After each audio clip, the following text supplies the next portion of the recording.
uNkulunkulu akakulonde uphile uphuse uphumelele uphastor oningi okubalike nokufanele ukuthi yaqikelele ukuthi awuwenzi noma ulenze iphutha lokungathapha. Uzokwenza njani wena? Uzothatha i-airtime ifake efonini yakho bese uyangifonela ungangi-WhatsApp. You don't have to explain ukuthi awunamali awunawo ngoba vele ingaka amaphupho siwachaza mahhala kubantu esike besifole senzela ukuthi umuntu noma athiwa vele uswele akwazi ukusithola. So uyakwazi ukufonela ukuthi awunamali ngoba vele sizokuchazela mahhala.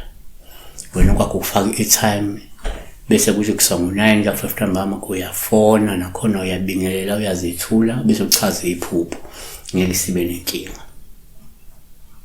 Sibheka-ke la kube nombukelo obuze uphupha ibhere.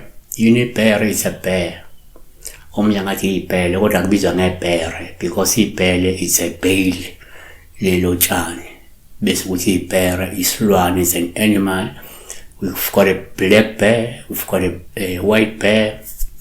Is it a brown bear? But different kinds of bear, black and white normally.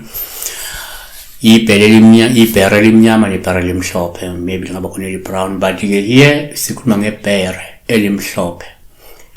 A white bear, number one, nje ngokwesintu kuma ngeze kuphupha amabhere kuwupho ngaba oluhluma emhlophe lamabhere wabonayo.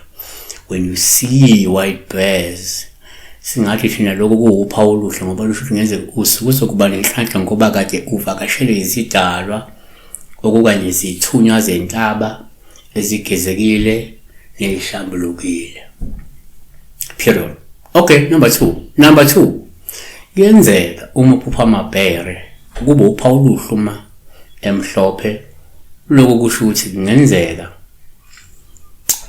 ukhonjiswa ukuthi ugezekile futhi nezidalo zihlambulukile uma kungukuthi wena usanda kuzihlambulula ngabe sempophomeni okanye sesizibeni ngoba abanye abantu baye baphupha amabhere amhlophe noma ibhere elimhlophe ngoba kade sanda kwenza cleansing, kade sanda kwenza inhlambululo, kade sanda kwenza inhlambuluko maybe bese phupha ke sebonakele amabhere amhlophe.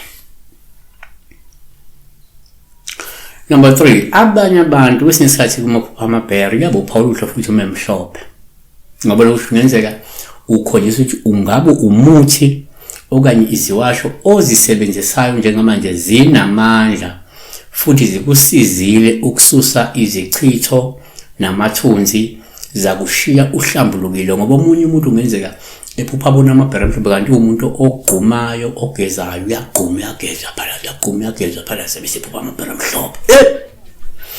Yebo.